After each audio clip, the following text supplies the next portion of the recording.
ശരണ്യ 1995 ഈ കാനത്തൽ ജമീല രാഷ്ട്രീയത്തിലേക്കുള്ള ചുവടുവെപ്പ് നടത്തുന്നത്. നോക്കൂ, ആ ഒരു കാലഘട്ടത്തിൽ സ്ത്രീകൾ രാഷ്ട്രീയത്തിലേക്ക് കടന്നു വരുന്നതിൽ നിരവധി പ്രതിസന്ധികൾ മുന്നിൽ നിൽക്കുന്ന ഒരു ഘട്ടമാണ്. ആ ഒരു ഘട്ടത്തിലാണ് ജമീലയുടെ രാഷ്ട്രീയത്തിലേക്കുള്ള ചുവടുവെപ്പ്. അന്നു മുതൽ ഈ ഒരു നിമിഷം വരെ ജനങ്ങൾക്ക് വേണ്ടി ജനങ്ങളാൽ തന്നെ തെരഞ്ഞെടുക്കപ്പെട്ട ഒരു പ്രതിനിധിയായി എല്ലാ കാര്യത്തിലും ജനങ്ങളോടൊപ്പം നിന്ന ഒരു വ്യക്തി കൂടിയാണ്. നേരത്തെ മേഘ സൂചിപ്പിച്ച് വെക്കുന്ന ഒരു കാര്യം കൂടിയുണ്ട്. ഈ ചികിത്സയിലായിരുന്ന സമയത്ത് പോലും നാടിന്റെ വികസന പ്രവർത്തനങ്ങളിൽ അല്ലെങ്കിൽ നാടിന്റെ പ്രശ്നങ്ങളിൽ അറിഞ്ഞ് പ്രവർത്തിച്ച് വന്ന ഒരു വ്യക്തി കൂടിയാണ്. ആരൊക്കെ തടഞ്ഞിട്ടും രാഷ്ട്രീയത്തിലെ അല്ലെങ്കിൽ ആ മണ്ഡലത്തിലെ കാര്യങ്ങൾ നോക്കുന്നതിലും ജമീല മുൻപന്തിയിൽ തന്നെയായിരുന്നു. അത് തന്നെയാണ് കാനത്തൽ ജമീല എന്ന വ്യക്തിത്വത്തെ ഏറെ വേറിട്ട് നിർത്തുന്നത്.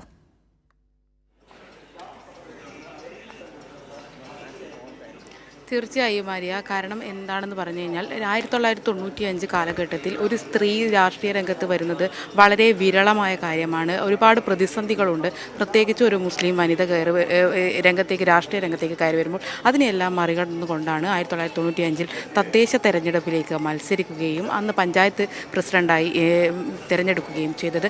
പിന്നീട് അങ്ങോട്ട് കാനത്തൽ ജമീല ജനങ്ങൾക്ക് വേണ്ടിയാണ് പ്രവർത്തിച്ചിരുന്നത്. ബ്ലോക്ക് പഞ്ചായത്തിലേക്ക് മത്സരിക്കുന്നു, അവിടെയും നേതൃസ്ഥാനത്തേക്ക് വരുന്നു, വികസന പ്രവർത്തനങ്ങൾ നടക്കുന്നു. പിന്നീട് 2000 ജില്ലാ പഞ്ചായത്തിലേക്ക് വന്ന് 2 തവണ ജില്ലാ പഞ്ചായത്ത് പ്രസിഡൻ്റായിരിക്കുകയും കോഴിക്കോട് ജില്ലാ പഞ്ചായത്ത് പ്രസിഡന്റ് എന്ന നിലയിൽ നിരവധി വികസന പ്രവർത്തനങ്ങൾ കോർപ്പറേഷനിലേക്ക് കൊണ്ടുവരികയും നിരവധി കാര്യങ്ങൾക്ക് നേതൃത്വം നൽകുകയും ജനങ്ങളുടെ പ്രശ്നങ്ങൾ എന്താണ്, എങ്ങനെയാണ് അതിന് പരിഹാരം കാണേണ്ടത് എന്ന കൃത്യമായ മാതൃകയോടുകൂടി തന്നെ പ്രവർത്തിക്കുകയും ചെയ്ത ധീരയായ വനിത തന്നെയായിരുന്നു കാനത്തൽ ജമീല. ആ പ്രവർത്തനങ്ങൾ കൊണ്ട് തന്നെയാണ് പിന്നീട് നിയമസഭയിലേക്ക് കൊയിലാണ്ടിയിൽ നിന്നും നിയമസഭയിലേക്ക് കാനത്തൽ ജമീല മത്സരിക്കുകയും വൻ ഭൂരിപക്ഷത്തിൽ വിജയിക്കുകയും ചെയ്തത്.